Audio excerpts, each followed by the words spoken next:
In the heart of St. Thomas, Jamaica, there lies a stretch of land that was once coveted by many, a piece of land that could make or break a family's fortune.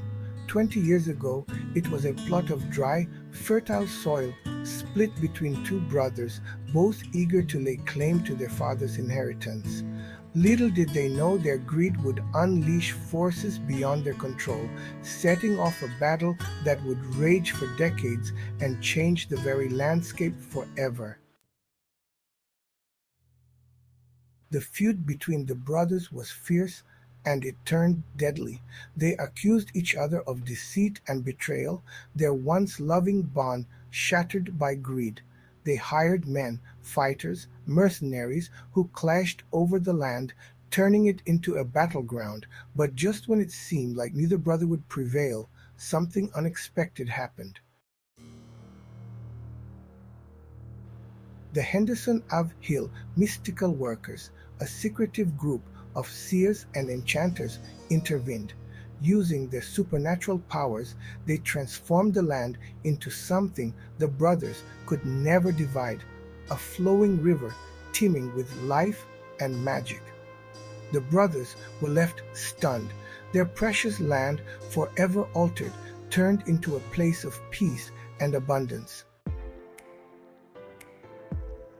The land that had once driven the brothers apart became a lifeline for the people of St. Thomas.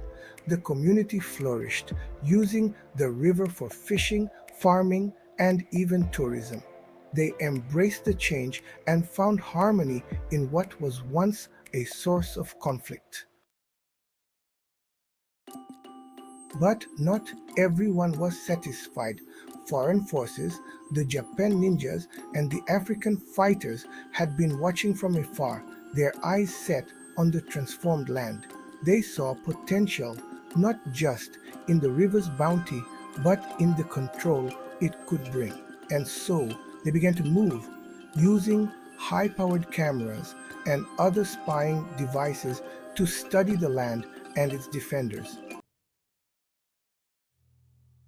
As the Henderson Hill fighters took their positions, the enemy's equipment began to move in: helicopters, armored cars, and an arsenal of weapons, forces far beyond what anyone had anticipated. But the foreign fighters had underestimated one thing: the will and unity of a people defending what was rightfully theirs. From the shadows of the hills emerged the leaders of Henderson Ave Hill, warriors with titles as fierce as their resolve: Major Bigger, Lieutenant Carmen, Lieutenant Bobby, Major Lucan, Major Ferdy, Lieutenant Chuku, and Lieutenant Auntie from next door. They knew this battle wasn't just for a piece of land, it was for the soul of their community. The first skirmish erupted like a thunderstorm, swift and brutal.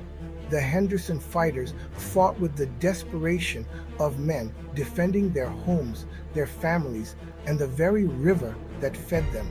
Though outgunned and outnumbered, they had one advantage the others did not: the power of the land itself.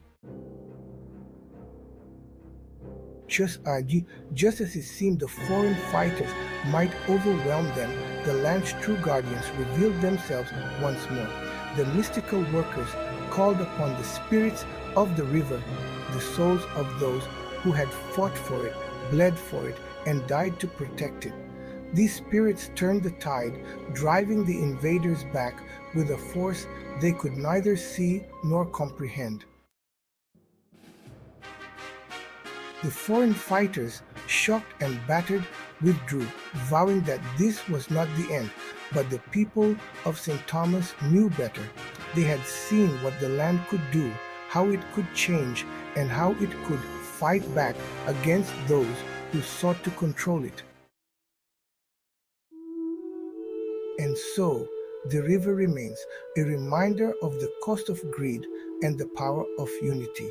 It's no longer just a piece of land, it's a living testament to a community's resilience, a land of blood and water, defended by both the living and the spirits who protect it. Because some battles are worth fighting, and some lands, no matter how transformed, will always belong to those who cherish them.